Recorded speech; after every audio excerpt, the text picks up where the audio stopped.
I'm back. Back with the new studio. Back with the one wheel. Back with the iPhone 11.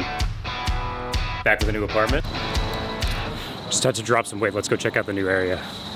So this last month has been pretty hectic for me between work. I moved, so we went from Santa Monica over to Marina del Rey. That's why you're seeing all the boats behind me here. Just been a busy month, and honestly, it sucks, but I didn't feel like uploading too many videos. I like to put my best foot forward when doing these videos, so I really wanted to make sure I had the right energy.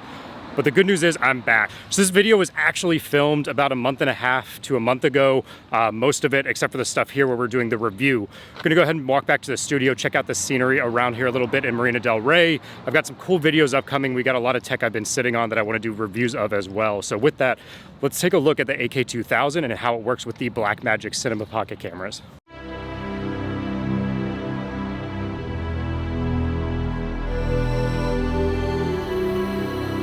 So you just bought the Blackmagic Pocket Cinema camera, either 4K, 6K. I'm pretty sure the 6K is gonna work, but we're using the 4K in this example. You save some money, you got a great camera, but it's not stabilized at all. So how do we figure that out? Well, the AK2000 is a great gimbal from Feiyutech, and it's cost effective. So it's gonna come in a lot cheaper than something like the DJI Ronin S, which we also have and we know could probably support it, but then you need cheese plates and a lot of other adapters. So when you look at these two, they're really the perfect companions for each other because the Blackmagic Pocket Cinema camera is such a good price, and then the Feiyutech, the gimbal itself comes in at $390 right now. The follow focus they sent me is $50 retail. You can also get a nicer model for around, I think, $120. The one you're seeing today is the $50. It works fine. It has 3 levels of adjustment. The follow focus is really essential because without having continuous autofocus on this camera, that's something that any type of out and about or moving subjects, you're really gonna need it for. Otherwise, you're just gonna have to lock focus like you can see in this scene and kind of hope for the best as you walk in and out of focus. But that makes the follow focus a really nice tool, and the fact that you can use it on the gimbal with the weight of the camera and even a half cage, which I have on here, was really impressive. So I didn't have any issues balancing the gimbal with this. I will say it's definitely on the upper threshold of how much this gimbal is going to be able to handle. Let's go ahead and unbox this real quick. So the lens I'm using throughout this video is the Olympus Micro Four Thirds 12-40 f2.8. Great lens. You'll notice it is compact. I wouldn't recommend necessarily going something bigger like this. So we have the 40-150 on here right now. It's much heavier lens. This probably is not going to work too well on a gimbal. It's going to throw the weight off and it's just heavier. That being said, these types of lens, I've also got the 8mm fisheye. Native Micro Four Thirds lens are going to work really well with this setup. A lot of what I was doing when I was filming, you can see I had a dual handle setup, so it was pretty stabilized, but you're still going to get a lot of shake. Now that may work for something like this, but at the end of the day, the stabilization on here is going to be pretty darn good, especially when you consider the price point for it.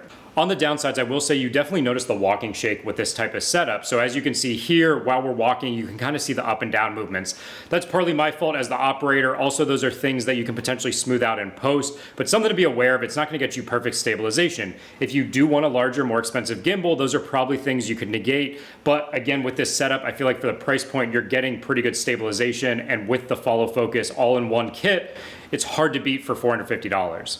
So while the Blackmagic is going to do a great job with the picture, as you can see natively, the things where it really does lack is going to be the stabilization and the focus. This can solve for both of those, and it's not going to break the bank when you do that. So I really do feel like these are a good combo for one another. When you look at this unstabilized footage, yeah, you can try to stabilize it in post, but when you have something like this with the gimbal, it just gives you more creativity. You can set points A, points B, and because the AK2000 has the touchscreen on it, you can actually do that all right from the gimbal without a phone or an app. So you can set panning modes, you can set different customizations, you can set the speed of the follow focus, all right from the touchscreen here, which I found super nice. On top of that, the scroll wheel for the follow focus is just built in. So it doesn't take up extra space, you don't have to pack it separately, it's just built in right to the gimbal, and it can serve multiple purposes.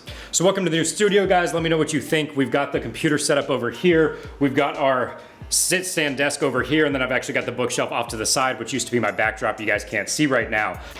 So we got some really cool stuff coming up. I'm gonna be filming tomorrow with both of these. You'll see what they are in a future video. Little top secret, something that was just released, and then something that has been out and pretty cool, and I'm super excited to test it now that I'm over in the marina. So that's really gonna do it for today, guys. Again, great combo, AK2000, Blackmagic Pocket Cinema Camera 4K. Definitely stay tuned, subscribe if you haven't already.